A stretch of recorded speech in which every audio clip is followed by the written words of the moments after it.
모든 것을 다 가진 줄 알았는데 막상 벗어나고 나니 세상이 나를 버린 것 같더군요.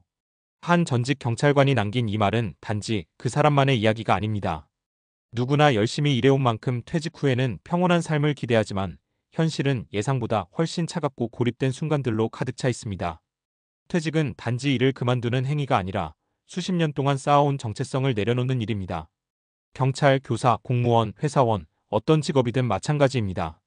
이름 앞에 붙던 님, 과장, 팀장이라는 호칭이 사라지고 나면 남는 건 뜻밖에도 내가 누구인지조차 헷갈리는 낯선 삶입니다. 전직 경찰이었던 김태호 가명씨는 32년간 일선에서 국민의 안전을 위해 헌신했습니다.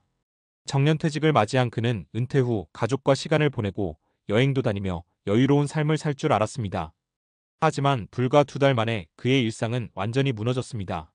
매일 아침 6시에 일어나던 습관은 남아있었지만 더 이상 출근할 곳이 없다는 사실은 김 씨를 공허하게 만들었습니다.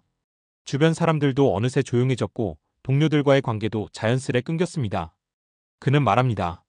현장에서 수없이 많은 위기 상황을 경험했지만 퇴직 후의 고요함이 이토록 무서울 줄은 몰랐습니다. 많은 사람들은 퇴직이 끝이 아니라 새로운 시작이라고 말합니다. 하지만 문제는 그 새로운 시작을 준비할 기회조차 없이 갑자기 던져진 사람들이 너무 많다는 것입니다.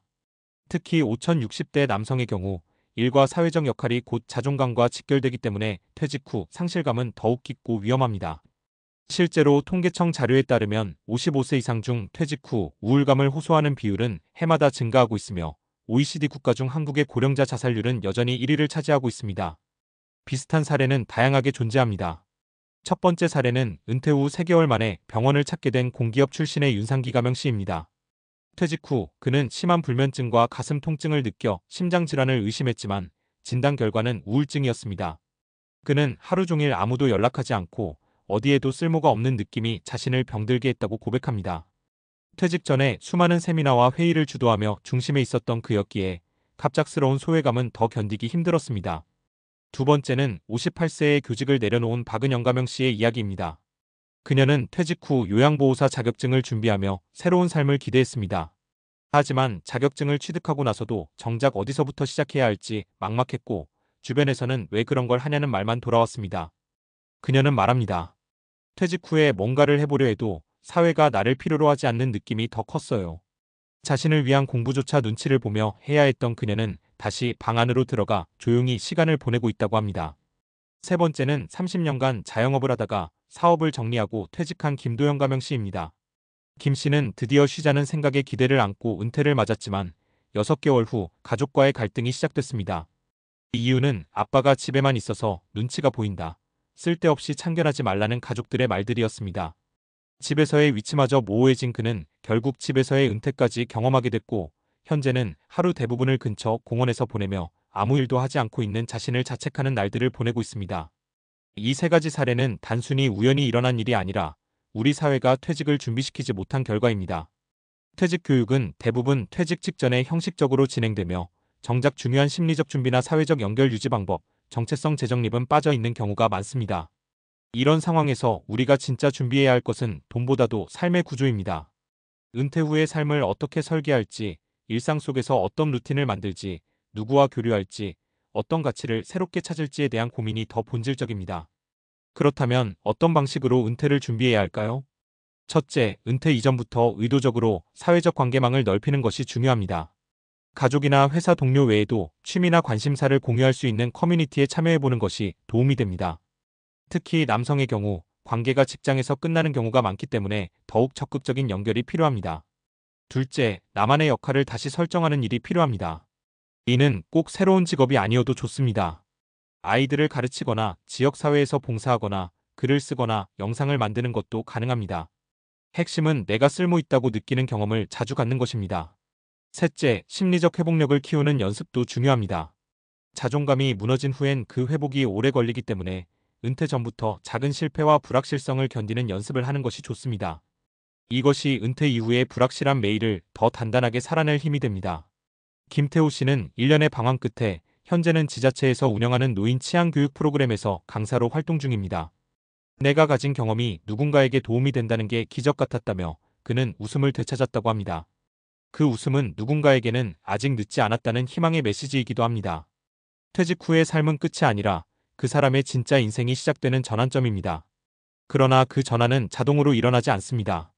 누군가는 외롭고, 누군가는 병들고, 누군가는 자리를 잃습니다. 그래서 우리는 지금 아직 퇴직 전이든 이미 퇴직했든 나의 은퇴 이후를 진지하게 바라봐야 합니다. 이 영상이 누군가에게 작은 울림이 되기를 바랍니다. 그리고 그 울림이 다시 내가 살아야 할 이유를 만드는데 도움이 되기를 진심으로 바랍니다. 그럼 퇴직 후의 삶, 도대체 무엇부터 시작해야 할까요? 많은 사람들이 이 질문 앞에서 멈칫합니다. 당장 돈을 벌어야 할지, 아니면 여행이라도 떠나야 할지, 매일 걷기라도 해야 할지 혼란스러워하죠. 하지만 분명한 것은 은퇴 후의 삶은 단순한 여유가 아니라 구조화된 삶의 재설계가 필요하다는 사실입니다. 퇴직 후 우울감과 상실감이 심해지는 데는 뇌의 작동 방식도 깊게 작용합니다. 인간의 뇌는 의미 있는 활동에 반응하도록 진화했습니다. 특히 도파민이라는 뇌의 신경전달 물질은 우리가 무언가 성취하거나 기대할 만한 목표를 가질 때 활발하게 분비되는데, 퇴직 후 이 목표와 역할이 사라지면 도파민의 분비도 급격히 줄어들고 우울감과 무기력이 더해집니다. 또한 인간은 기본적으로 사회적 동물이기 때문에 정기적인 관계와 역할이 끊기면 외로움이 신체 건강까지 악화시키는 독성 스트레스로 작용합니다. 이 연구에 따르면 외로움은 하루에 담배 15개비를 피우는 것과 맞먹을 정도의 건강 악영향을 줍니다. 이는 단순히 기분 문제를 넘어서 심장병, 고혈압, 치매 위험 증가로 이어지기까지 합니다. 그래서 가장 먼저 해야 할 일은 시간을 구조화하는 것입니다. 퇴직 후 무너지는 삶의 리듬을 다시 잡는 일이죠. 여기엔 3가지 핵심 원칙이 있습니다. 첫 번째는 루틴의 회복입니다. 하루의 일과를 정해두고 움직이는 것이 단순한 습관 같지만 뇌에게는 매우 큰 안정감을 줍니다. 아침에 일어나서 산책하기, 오전에 신문을 읽고 생각 정리하기, 오후에 동네 커뮤니티 활동 참여하기 등 단순하지만 반복 가능한 일상이 곧 삶의 틀이 됩니다. 이 틀은 외부 환경에 휘둘리지 않고 내 마음이 스스로 균형을 잡는 데 큰 역할을 합니다. 두 번째는 사회적 연결의 유지입니다. 많은 퇴직자들이 친구들과 연락이 뜸해지고 회사 외의 사회적 관계가 거의 없다는 걸 나중에야 깨닫습니다. 하지만 요즘은 온라인 커뮤니티, 시니어 대상 프로그램, 평생교육 플랫폼, 걷기 모임 등 다양한 소통 공간이 존재합니다. 중요한 것은 이 관계가 단순한 수다나 심심풀이가 아니라 서로가 서로에게 역할이 되는 구조로 발전시켜야 한다는 겁니다. 내가 이 모임에 없으면 아쉬울 사람들이 있다는 건, 다시 말해 내가 여전히 사회에 필요하다는 증거가 됩니다. 세 번째는 자기 효능감 회복입니다. 내가 뭔가를 해냈다, 나에게 여전히 능력이 있다는 감정은 단순히 성취 그 이상입니다. 이 감정은 우울증 예방에도 효과가 있고 뇌의 신경가소성을 유지하며 심리적 회복 탄력성을 강화합니다.